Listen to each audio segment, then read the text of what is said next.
Welcome to Leading for Life Stories Season 4.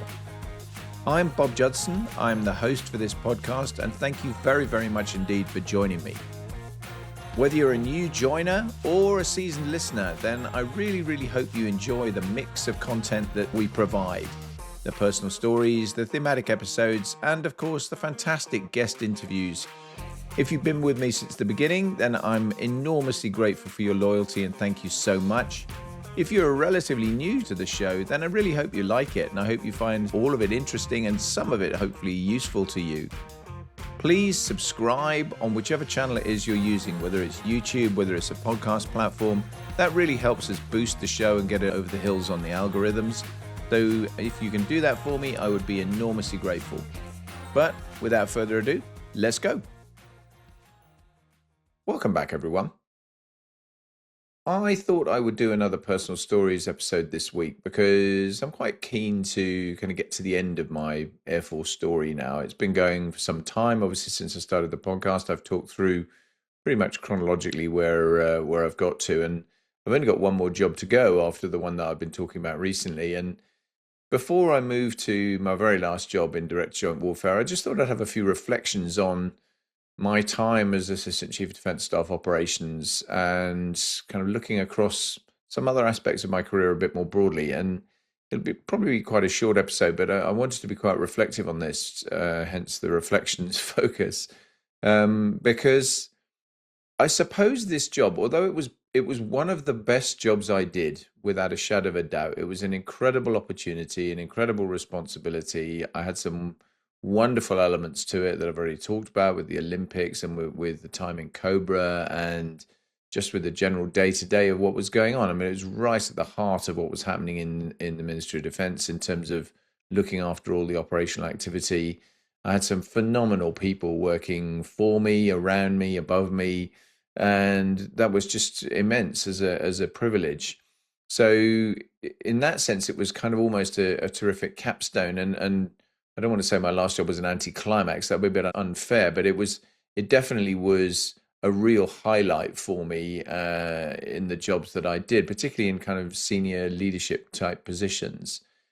That said, the end game of the time I was there was starting to shape my view of what would eventually be the thing that got me out of the Air Force, I suppose, in that I'd always, and I've said it before on podcasts, I've always judged myself by two things, two criteria. One is enjoying what I do, and I never had a problem with that in any of the jobs that I did in the service, or indeed since I left the service. I've always been very lucky. I've had some tremendous opportunities, and I've loved what I've done. So that was a real positive. The other side of that, though, was the other criterion was to look in the mirror and be content with the reflection looking back at me. And essentially by that, I meant, am I starting to compromise my own values? Am I losing a bit of faith in what I'm doing? Am I happy with the kind of leadership I'm putting over here? And organizationally as well, I suppose, plays into that. Do I kind of feel that I still belong in this world? And the interesting thing was that the ACDS ops job did start galvanizing that a little bit, I suppose, because it was a real insight. I'd worked in the MOD a number of times before that, and I'd seen things go on and knew how the place operated pretty well. So I was quite kind of well versed in it. But this was a pretty senior job as a 2-star Air Vice Marshal in a really key appointment, working all the time with the chiefs of staff, with the ministers in the Ministry of Defence, with the Secretary of State for Defence, and actually with, not least because of the Olympics, with a wide range of other cabinet ministers, including the Prime Minister, David Cameron at the time. And I was privileged to work with a number of those for various different elements of what we did. And I just got a kind of slightly uncomfortable feeling some of the time about the politics. And it's always been obvious that the more senior you are, I think in any organization, it's probably true, the more senior you are, the more challenging the political environment becomes, and you're making compromises that you might otherwise not want to make. And certainly in the military, the basic rule, which I completely subscribe to, is you're there to do the government's bidding. If you don't like that, then you got one option, that's leave. You haven't got any other options really. You can't disobey orders as long as they're lawful orders, etc. But it was a bit beyond that. It was just looking at the dynamics and the kind of the way the place operated, the level of how can I put this nicely? I suppose challenge amongst some of the senior players in a very pressurized environment, and you see this all the time to this day with enormous pressure on budgets, enormous pressure on resources generally in terms of what you're trying to do. That includes the people involved in the organization, having the right people trained to do the right stuff at the right time, etc., making sure that you're doing your absolute best by them. And it is difficult in the face of some of the pressure, political pressure, particularly the interdepartmental pressure, some of the time, the frustration at some of the process, some of the bureaucracy, some of the frankly very poor interdepartmental processes. I could go on and on and on about some of the challenges that we faced, and I don't want to make this a kind of a whingy podcast. That's not what it's all about. But it was just, for me, it was really interesting in that it made me think quite hard about my whole future.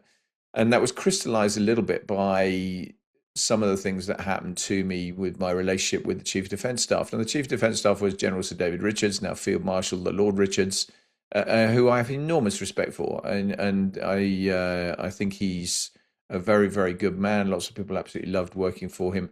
But he's very much his own man, and he has a view, as you'd expect in anyone in that kind of position. He has a view about what he likes and what he doesn't like. And it was clear that my relationship was good at times. On a personal level, I think it was pretty good. But professionally, I don't think he and I necessarily saw eye to eye all the time, and that led ultimately to him not unreasonably at all saying, right, okay, I'm going to move you, and I'm going to put actually one of the chaps that worked for me, Patrick Sanders, became General Sir Patrick Sanders as chief of the General Staff, so he did much better than I did. He was working for me at the time, and he took over my job, and I moved off to Northwood to Joint Forces Command to another very good job. But it then also, I could see from a career management point of view for me, that was going to be a really difficult move in that my timing then was rubbish for being promoted. I would have done two-star jobs, which is all you're ever going to get. And then you need to be moving up or out essentially, and looking for a 3-star job that was going to be hard. So it started to set the conditions at that stage for moving on. And I think, I don't regret any of this. I think it was just the way the dice rolled and the way things played out, and there were elements of it that perhaps could have been handled slightly differently. But it's another story, and probably one for over a beer with people rather than on a public podcast. But I think it was really interesting to kind of get to that culmination point, which I definitely felt it was when I look back now, 10 years on, having left the service. I look back on it and I think, was that the moment that things really kind of started to change for me? And I do think it was. And although, as I say, it was a brilliant job, it was also a job that suddenly opened my eyes a little bit to some of those additional pressures that are there. And why is that important? Because I think, in terms of mixing up what I talk about on personal stories, but also linking with some of the leadership themes, I think any leader in any role, at some point, you're going to feel some of those kind of pressures, and you're going to feel some of the challenges, some of the conflicts, some of the issues that you're kind of having to move through. And you need to look yourself pretty hard in that mirror and go, am I tolerating this to an unacceptable level? Am I making too many compromises? Am I going to be downstream unhappy with my decisions that I've made? Am I doing the best by the people that work for me? Where do I really sit with this? Because I think any organization faces those kind of challenges. Organizations are very personality dependent, all of them. We all work for people, and inevitably sometimes that makes it more challenging than others. And if you work with people you like and who like you and value what you do, then wonderful, and that's great. Obviously, some of the time that can be difficult. So I think from a leadership point of view, this for me was a real test. It was definitely a not just in terms of the job, a test. I mean, I was pretty comfortable with most of the stuff I was doing in the job, and I think by and large I did it pretty well. The issue was whether everyone else thought the same thing and how that played out in terms of the very complicated political machinery, a level of inter-service rivalry about positioning people for the very top jobs. And again, I think that's something that's true for all organizations. I mean, if I look at the military at that level, you're clearly looking upwards to an ever narrowing pyramid and knowing that there are very few jobs that you can go on to, and your timing has to be right, your fit has to be right.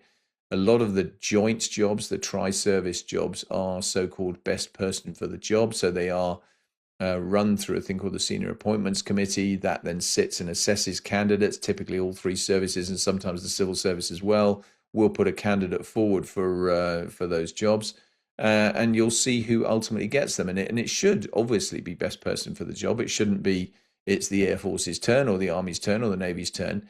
But there is obviously pressure from individual services to move people around. And when you look above you and you've got a largely non same color uniform as you group of people, inevitably that pressure is a bit higher to some extent.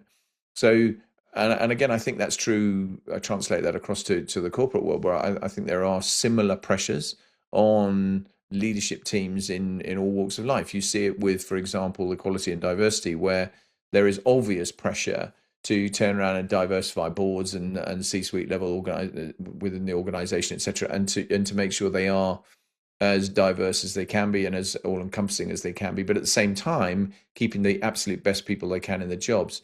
And those challenges and tensions are always going to be there. And I think from you as an individual, you need to think about how you handle that and how you're going to handle that. And if you can give yourself a bit of preparation, that's great. You may not be able to do that, though. You may just be in a position where, okay, this is one of those moments. I now need to think about what I'm actually going to do and how I'm going to handle it. And for me, this was definitely one of those moments. So ultimately, as the tour started coming towards an end and I knew that I was going to be moving, I was interested in where I was going to be moving to and what I was going to do. But I was also at that point firmly starting to think about, I need a track outside the Air Force. And up to that point, I'd really never had to think like that. I'd just kind of just carried on and gone on job. And I'd moved from all the different roles that I've had and that I've described on the podcast in previous episodes.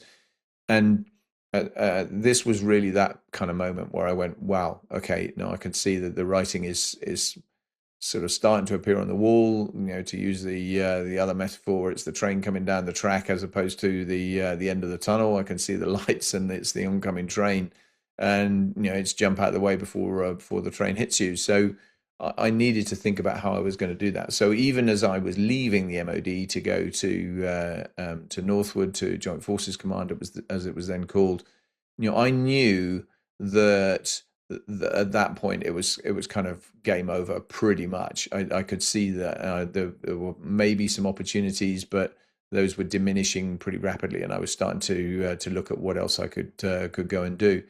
And again, why do I make the point? Because I think it's important to have some integrity in your own leadership style, to recognize when those kind of moments happen, when you recognize that, okay, I'm running out of road here, I need to think about different options. Don't be dishonest to yourself. Don't push on beyond the point that you think it's sensible to do that, and recognize ultimately that it may well be that the better outcome is for you to turn around and move on and go and do something different.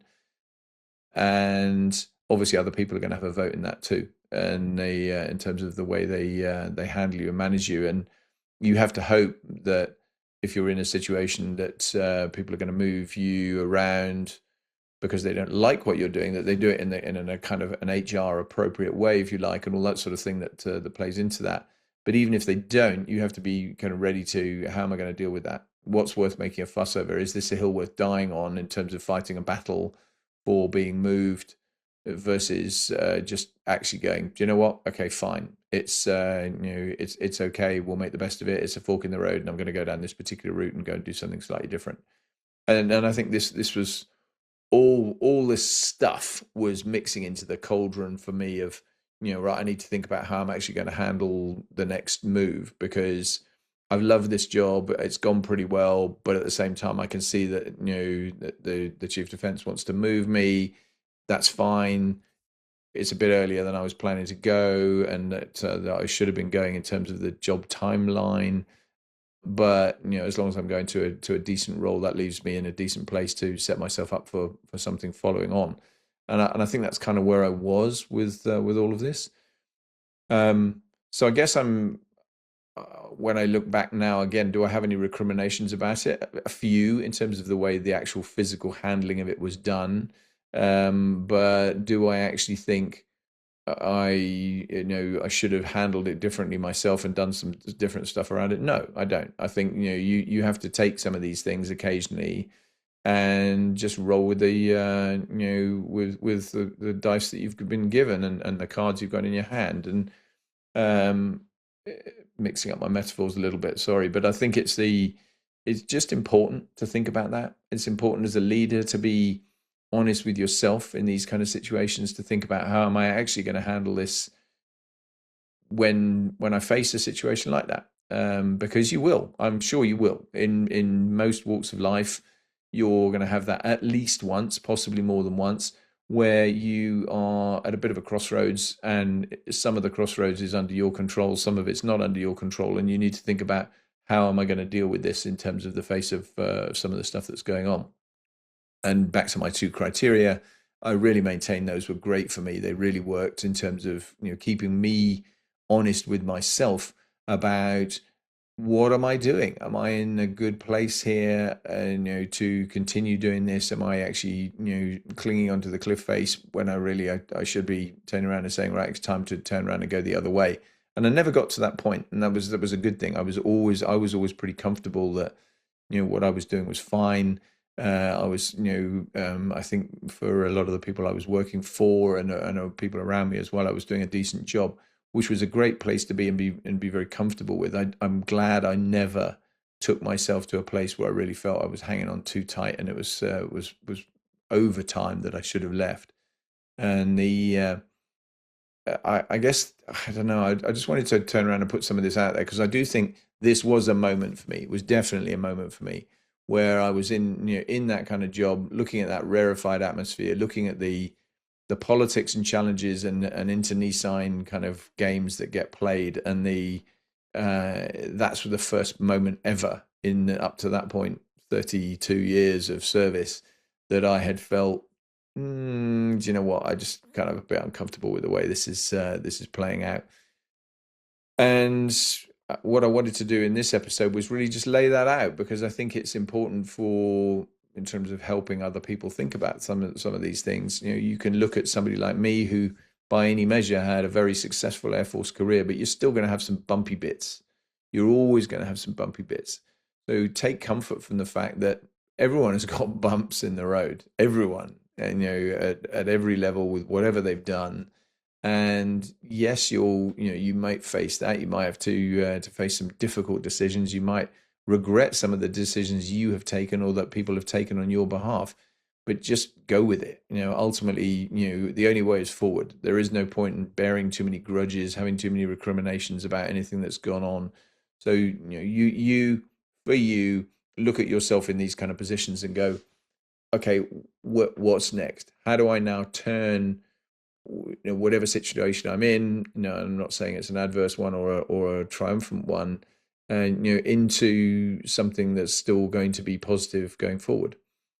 Now, I don't want you to go away from this episode with the impression that I'm somehow bitter and twisted about the way I was moved, or that I was moved prematurely, or any of those sorts of things. I think it's more about the fact that I did, at the end of my time in this role, really start to reflect on, right, where am I going, and what's this? This was an inflection point for me, if you like, in terms of my own service, with the military, and looking at, how do I actually now start thinking about the preparation that I need to do for whatever's going to come next? Because pretty sure that next thing is less far down the road than it was only a few weeks ago when I started moving from the ACDS ops job.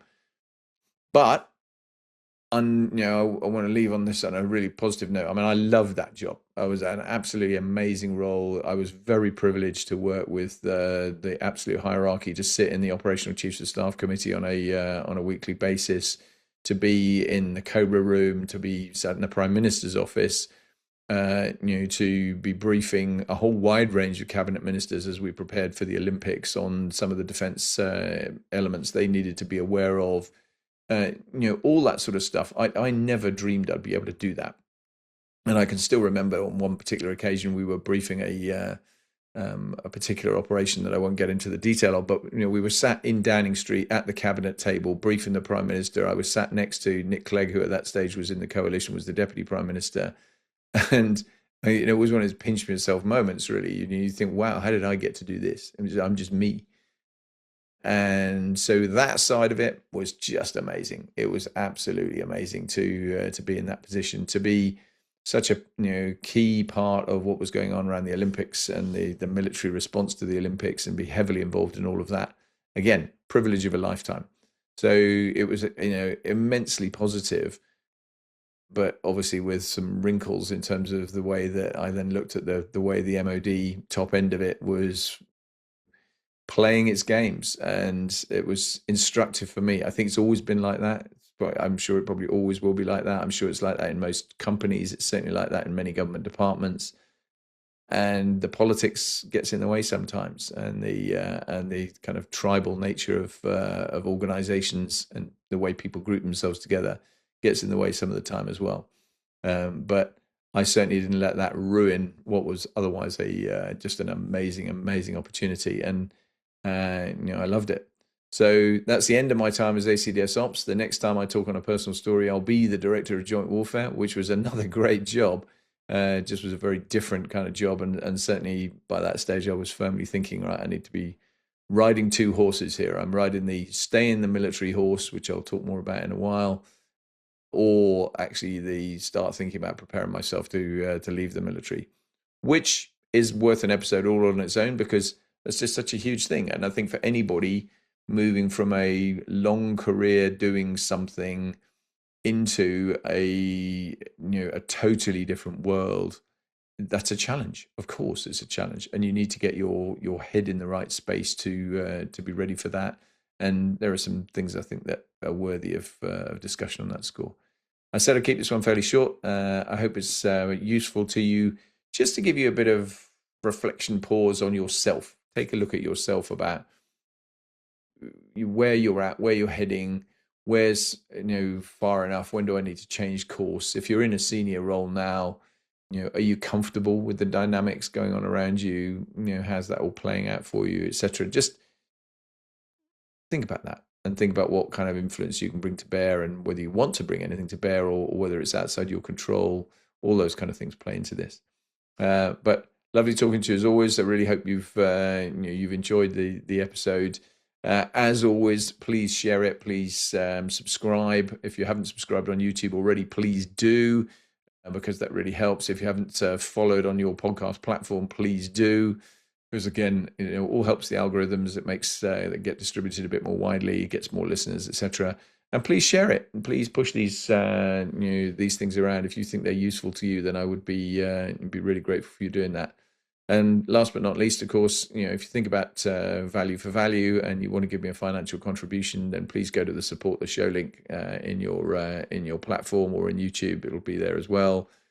And go to Patreon and just think about becoming a supporter of or a champion or a patron of the show, because any one of those options really helps me, and makes it a lot easier to justify continuing to do this in a face of increasing challenge on time and finances, etc. So I'd be really appreciative. But thanks ever so much. Speak very soon. Take care. Bye-bye.